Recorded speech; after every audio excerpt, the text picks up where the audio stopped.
ನಮಸ್ಕಾರ ಸ್ನೇಹಿತರೆ, ಇವತ್ತಿನ ಆಸೆ ಧಾರಾವಾಹಿಗೆ ಸ್ವಾಗತ. ರೋಹಿಣಿ ಸೂರ್ಯನ ಮೊಬೈಲ್ ಇಂದ ವಿಡಿಯೋ ಕದಿಬೇಕಂತ ಯೋಚನೆ ಮಾಡ್ತಾ ಇರ್ತಾಳೆ. ಆದ್ರೆ ಅವಳ ಪ್ಲಾನ್ ಯಾವುದು ಸಕ್ಸಸ್ ಆಗುದಿಲ್ಲ. ಅದಕ್ಕೋಸ್ಕರ ಪೂಜನ್ ಹತ್ರ ಹೇಳಿ ಹೊಸ ಪ್ಲಾನ್ ಮಾಡ್ಬೇಕಂತ ರೆಡಿ ಮಾಡ್ತಾಳೆ. ಪೂಜೆ ಹೇಳ್ತಾಳೆ, ನಾನೊಂದು ಒಳ್ಳೆ ಪ್ಲಾನ್ ಮಾಡ್ತೀನಿ, ಅದ್ರ ತರ ಮಾಡಿದ್ರೆ ನಮ್ಗೆ ಆ ವಿಡಿಯೋ ಖಂಡಿತ ಸಿಗುತ್ತೆ ಅಂತ ಹೇಳಿ, ಆಮೇಲೆ ನೀನು ಸೂರ್ಯನನ್ನು ಮತ್ತು ಮೀನನನ್ನು ನಿಂಗೆ ಬೇಕಾದಾಗೆ ಕೊನಿಸ್ಬಹುದು, ನಾನು ಆ ಪ್ಲಾನ್ ಮಾಡ್ತೇನೆ ಅಂತ ಹೇಳ್ತಾಳೆ. ಸೂರ್ಯ ಕಾರ್ ತಕೊಂಡು ಹೋಗ್ತಾ ಇರ್ತಾನೆ. ಅಷ್ಟೊತ್ತಿಗೆ ಅಲ್ಲಿ ಪೂಜೆ ಬರ್ತಾಳೆ. ಪೂಜೆ ಬಂದು ಕಾರ್ ನಿಲ್ಲಿಸ್ಲಿಕ್ಕೆ ಹೇಳ್ತಾಳೆ. ಕಾರ್ ನಿಲ್ಲಿಸುವಾಗ ಸೂರ್ಯನಿಗೆ ಡೌಟ್ ಬರುತ್ತೆ. ಅವನಿಗೆ ನಿನ್ನೆ ಕೂಡ ರೋಹಿಣಿ ಮೇಲೆ ತುಂಬಾ ಡೌಟ್ ಇತ್ತು. ಅದ್ ಯಾಕೆಂದ್ರೆ ಅವನು ಚಾರ್ಜ್ಗಿಟ್ಟ ಮೊಬೈಲ್ ಫೋನ್ ಅಲ್ಲಿ ಇರ್ಲಿಲ್ಲ. ಅದನ್ನು ಬೇರೆ ಎಲ್ಲಿಯ ಕಡೆ ಸಾಗಿಸಿದಕ್ಕೆ ರೋಹಿಣಿ ಮೇಲೆ ಡೌಟ್ ಇತ್ತು. ಯಾಕೆಂದ್ರೆ ರೋಹಿಣಿ ಅವನ ಬೆಡ್ರೂಮ್ ನಲ್ಲಿ ಅಚ್ಚೆ ಈಚೆ ತಿರ್ತಾ ಇದ್ಲು. ಈಗ ನೋಡುವಾಗ ಪೂಜೆ ಬಂದಿದ್ದಾಳೆ ನಮ್ಮ ಗಾಡಿಯಲ್ಲಿ. ಸರಿ ಪೂಜೆ ಹೇಳ್ತಾಳೆ, ನನ್ಗೊಂದ್ ಕಡೆ ಹೋಗ್ಲಿಕ್ಕೆ ಉಂಟು, ನನ್ನನ್ನು ಕರ್ಕೊಂಡು ಹೋಗು ಅಂತ ಹೇಳಿದಾಗ ಸೂರ್ಯ ಹೇಳ್ತಾನೆ, ಸರಿ ಗಾಡಿ ಹತ್ತು ಅಂತ ಹೇಳ್ತಾನೆ. ಗಾಡಿಯೊಳಗೆ ಕುತ್ಕೊಂಡ್ ಕೂಡ್ಲೆ ಪೂಜಾ ಫೋನ್ ಮಾಡೋಕೆ ಶುರು ಮಾಡ್ತಾಳೆ. ಪೂಜಾ ಫೋನ್ ಮಾಡ್ತಾ ಇರುವಾಗ, ಅಯ್ಯೋ ದೇವ್ರೆ, ನನ್ನ ಮೊಬೈಲ್ ಕೆಟ್ಟೋಯ್ತು, ಬ್ಯಾಟ್ರಿ ಹೋಯ್ತು, ಚಾರ್ಜ್ ಹೋಯ್ತು ಅಂತೆಲ್ಲ ಹೇಳಿ ಸೂರ್ಯನ ಹತ್ರ ಹೇಳ್ತಾಳೆ. ಸೂರ್ಯ, ಸ್ವಲ್ಪ ನೀನ ಮೊಬೈಲ್ ಫೋನ್ ಕೊಡ್ತೀಯಾ, ನನ್ಗೆ ಫೋನ್ ಮಾಡೋಕೆ ಇದೆ ಅಂತ ಹೇಳಿದಾಗ ಸೂರ್ಯನಿಗೆ ತುಂಬಾ ಡೌಟ್ ಬರುತ್ತೆ.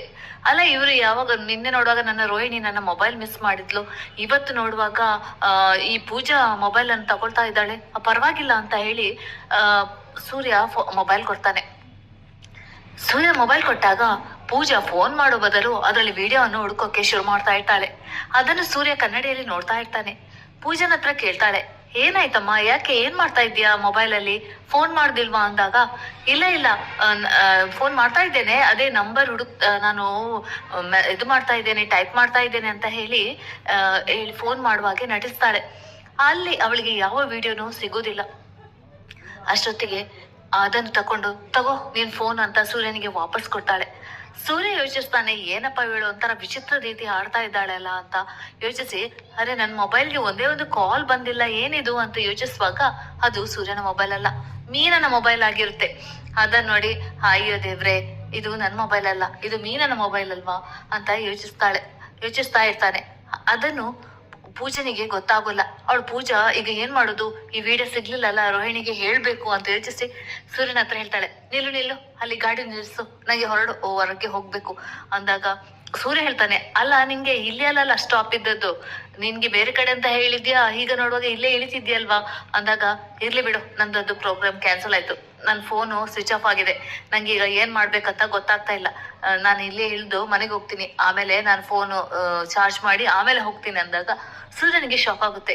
ಏನಪ್ಪ ಇವಳು ಒಂಥರ ವಿಚಿತ್ರ ರೀತಿಯಲ್ಲಿ ವರ್ತಿಸ್ತಾ ಇದ್ದಾಳಲ್ಲ, ನನ್ ಕಾರ್ನಲ್ಲಿ ಯಾವತ್ತೂ ಬಂದಿಲ್ಲ, ಇವತ್ತು ಬಂದ್ಮೇಲೆ ಏನೋ ಒಂದು ವಿಚಿತ್ರ ರೀತಿಯಲ್ಲಿ ವರ್ತಿಸ್ತಾಳೆ ಅಂತ ಯೋಚಿಸುವಾಗ ಅದಕ್ಕೆ ಸೂರ್ಯನಿಗೆ ಮೀನನ ಕಾಲ್ ಬರುತ್ತೆ. ಮೀನ ಹೇಳ್ತಾರೆ, ಏನ್ರಿ ನೀವು ನನ್ ಮೊಬೈಲ್ ತಕೊಂಡು ಹೋಗಿದ್ದೀರಲ್ಲ, ಅದೇ ಕಣೆ ನಾನ್ ಕೂಡ ನೋಡ್ತಾ ಇದ್ದೀನಿ, ನಿನ್ ಮೊಬೈಲ್ ನನ್ ಕೈಲಿದೆ, ನನ್ ಮೊಬೈಲ್ ನಿನ್ ಕೈಲಿದೆ, ಸರಿ ಅದನ್ನು ಚಾರ್ಜಿಗೆ ಇಟ್ಬಿಡು ಗೊತ್ತಾಯ್ತಾ ಅಂದಾಗ, ಅಲ್ಲರಿ ಇವತ್ತು ನಾನು ಅತ್ತೆಗೆ ಊಟ ತಕೊಂಡು ಹೋಗ್ಬೇಕಾ ಬೇಡ್ವಾ ಅಂದಾಗ, ಮೀನಾ ಬೇಡಮ್ಮ, ಒಂದ್ಸಲ ನಿಂಗೆ ಇಷ್ಟು ಮಂಗಳಾರತಿ ಆದದ್ದು ಸಾಕಾಗ್ಲಿಲ್ವಾ, ಇನ್ನೊಂದ್ಸಲ ಯಾಕೆ ಹೋಗಿ ಸಕ್ಕರೆ ಕಾಯಲ್ಲಿ ಬಯಸ್ಕೊಳ್ತೀಯಾ, ಸುಮ್ನಿರು ನೀನು ಅಂದಾಗ, ಇಲ್ಲರಿ ಅದೇನೋ ಬಹುಶಃ ನನ್ನ ಕೈಯಿಂದಲೇ ತಪ್ಪಾಗಿರ್ಬೋದು, ಏನೋ ಎಡ್ವರ್ಟ್ ಆಗಿರ್ಬೋದು, ನಾನಿವತ್ತು ಊಟ ತಗೊಂಡು ಹೋಗ್ತೇನೆ, ಇಲ್ಲ ಅಂದ್ರೆ ಅತ್ತೆ ಏನು ಊಟ ಮಾಡ್ತಾರೆ ಹೇಳಿ, ಆ ಹೋಟೆಲ್ ಇದ್ದೇ ಊಟ ಮಾಡ್ತಾರೆ ಅಂದಾಗ, ಬೇಡ ಕಣೆ ನೀನ್ ಸುಮ್ನಿರು, ಆ ಸಕ್ಕರೆ ಎಲ್ಲಿಯಾದ್ರೂ ಊಟ ಮಾಡ್ಲಿ, ನೀನ್ ಸುಮ್ನೆ ಸಕ್ಕರೆ ಕೈಯಿಂದ ಬಯಸ್ಕೊಳ್ಬೇಡ ಅಂದಾಗ, ಇಲ್ಲ ಅಂತ ಹೇಳಿ ಮೀನಾ ಊಟ ತಕೊಂಡು ಹೋಗ್ತಾಳೆ. ಅಷ್ಟೊತ್ತಿಗೆ ಅಲ್ಲಿ ಹೋಗುವಾಗ ಆ ಇಬ್ಬರು ಡ್ಯಾನ್ಸರ್, ಹುಡುಗ ಮತ್ತು ಹುಡುಗಿ ಪುನಃ ಏನೋ ಮಾತನಾಡ್ತಾ ನಗ್ತಾ ಇರ್ತಾರೆ. ಅವ್ರು ಮೀನನನ್ನು ನೋಡಿ ಜೋರಾಗಿ ನಗೋಕೆ ಶುರು ಮಾಡ್ತಾಳೆ. ಮೀನನಿಗೆ ಏನೋ ಅವರ ಮೇಲೆ ತುಂಬಾ ಡೌಟ್ ಬಂದಿತ್ತು, ಅವ್ರು ಏನೋ ಕೆಟ್ಟ ರೀತಿಯಲ್ಲಿ ವರ್ತಿಸ್ತಾ ಇದ್ದಾರೆ. ಕಸ್ತೂರಿಗೂ ಕೂಡ ಡೌಟ್ ಇತ್ತು, ಆದ್ರೆ ಶಾಂತಿಗೆ ಯಾರಪ್ಪ ಹೇಳುದು ಅಂತ ಕಸ್ತೂರಿ ಸುಮ್ಮನಿದ್ರು.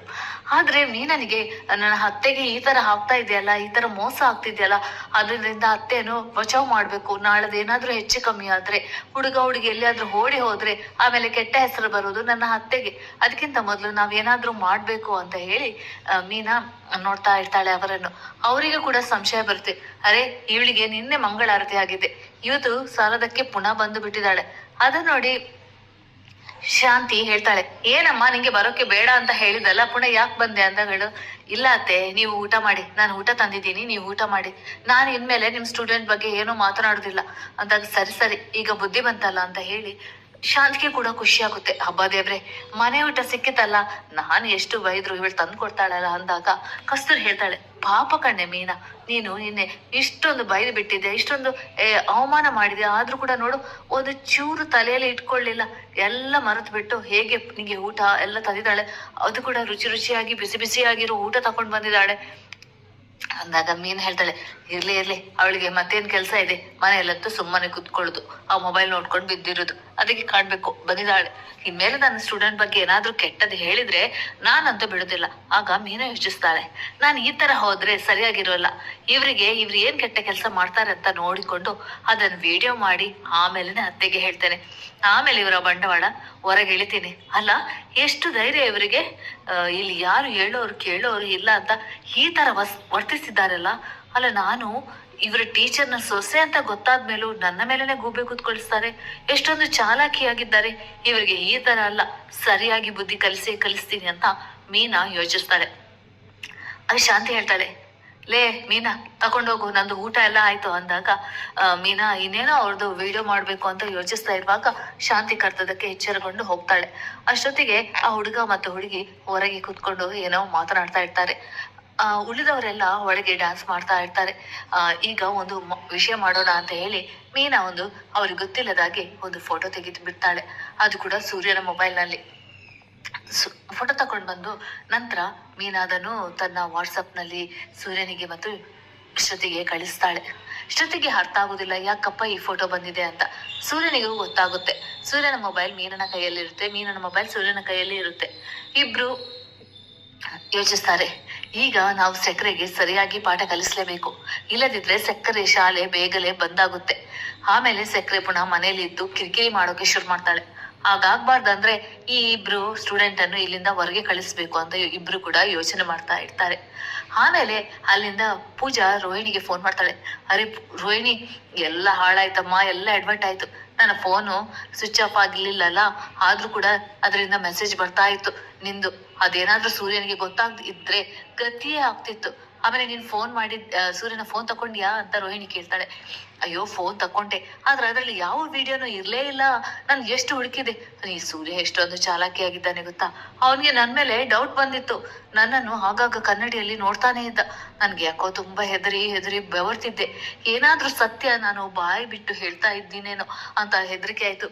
ಏನಾದ್ರೂ ಅವನ್ ನನ್ಗೆ ಜೋರಾಗಿ ಏನಾದ್ರೂ ಕೇಳಿದ್ರೆ ನಿನ್ ಬಗ್ಗೆ ಎಲ್ಲ ಹೇಳಿಬಿಡ್ತಿದ್ದೆ, ಅದಕ್ಕೆ ಹೆದ್ರಿ ನಾನು ಇಲ್ಲೇ ಇಳಿಸ್ಬಿಡಪ್ಪ ಅಂತ ಹೇಳಿದೆ, ಅದಕ್ಕೆ ಅವನು ಇಳಿಸ್ಬಿಟ್ಟ.